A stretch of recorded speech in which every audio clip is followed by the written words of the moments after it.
Hi everybody, how are you all going? Hope everything's going okay in your world. I am back again to talk a little bit more about the law of attraction. Last week I talked about my own struggles with trying to adapt myself to this understanding of law of attraction, and the fact that it was working all the time, and that it was listening to all of my thoughts and my attention and what I was really focusing on.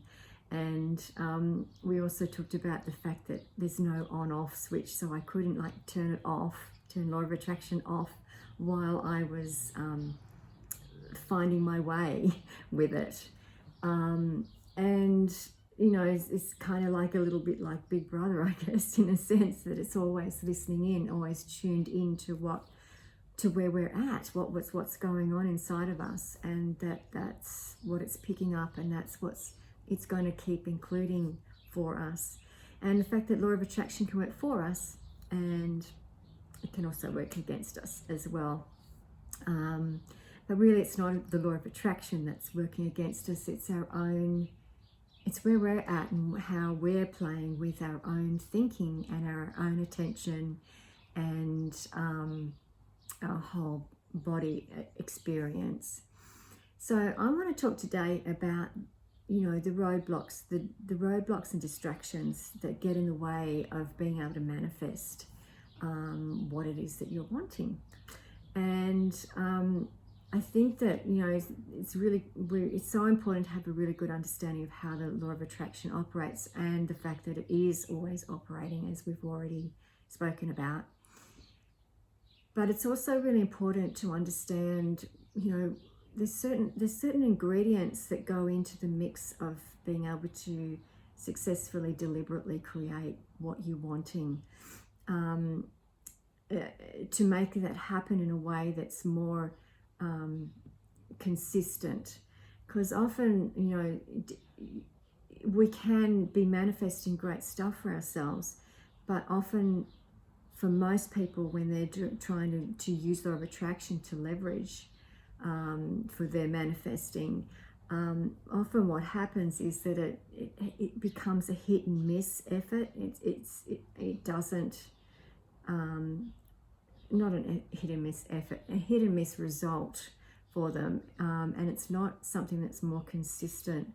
And it really depends upon where they're at that time, what's going on in their outer environment, and how they're reacting or responding to what's going on in their outer environment.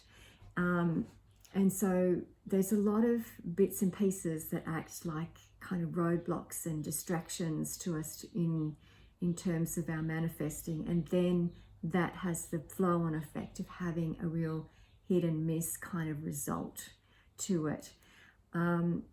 So it's really what we want to work towards really is to be able to be consistently in a state of being that is automatically being picked up on positively by the law of attraction.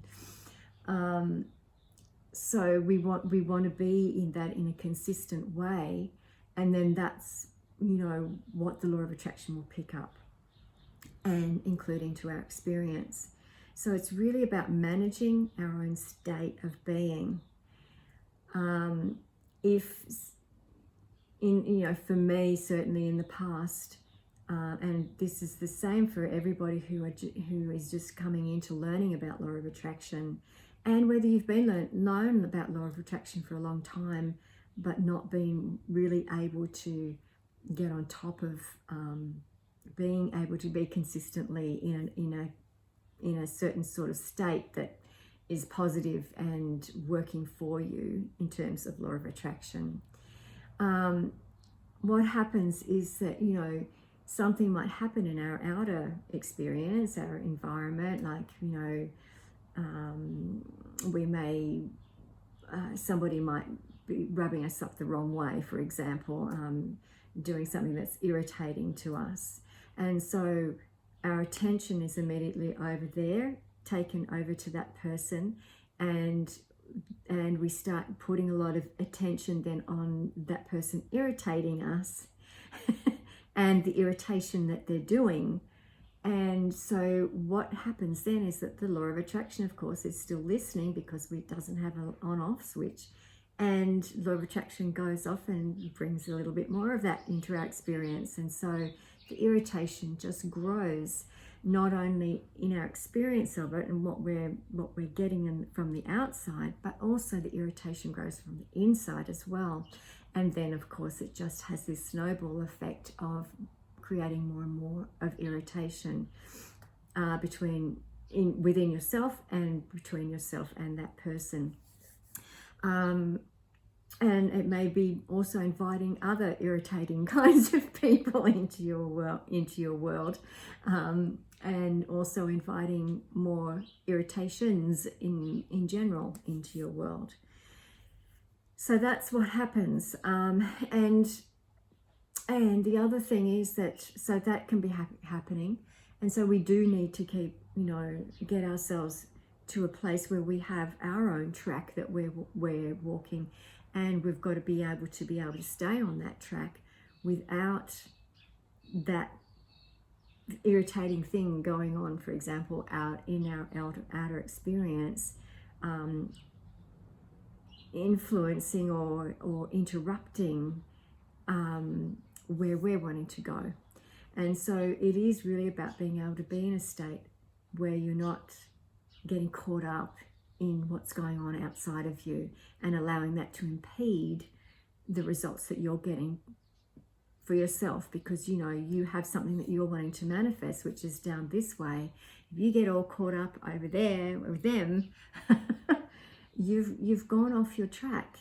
And so it's really important to stay on your track, and it becomes really important then to find out what it is that you are wanting and to be able to stay there in a way that you're not pulled off either way. You stay on your own track no matter what the hell's going on around you. So there's certain roadblocks and distractions for every person who's wanting to manifest using law of attraction. We live in a world which is so distracting for a start, but quite often just trying to do this sort of stuff on your own without people around you to talk with and have ideas bouncing off one another and helping each other to build up a certain staying power, and not having certain things placed around you that are going to support you to stay on track. All of those things are important to what your result is going to be in your manifesting. So there's internal blocks, there's external blocks, there's many distractions, and all of it will have an effect on how well or not you are doing with your own manifesting and what you're wanting. So I'm going to leave it actually there and let you just think about that for a while. Think about what it is that's going on for you that gets in the way, that triggers you to fall off your track, and working out how you can support yourself in a way that's going to help you to stay on your track and get the results that you're after.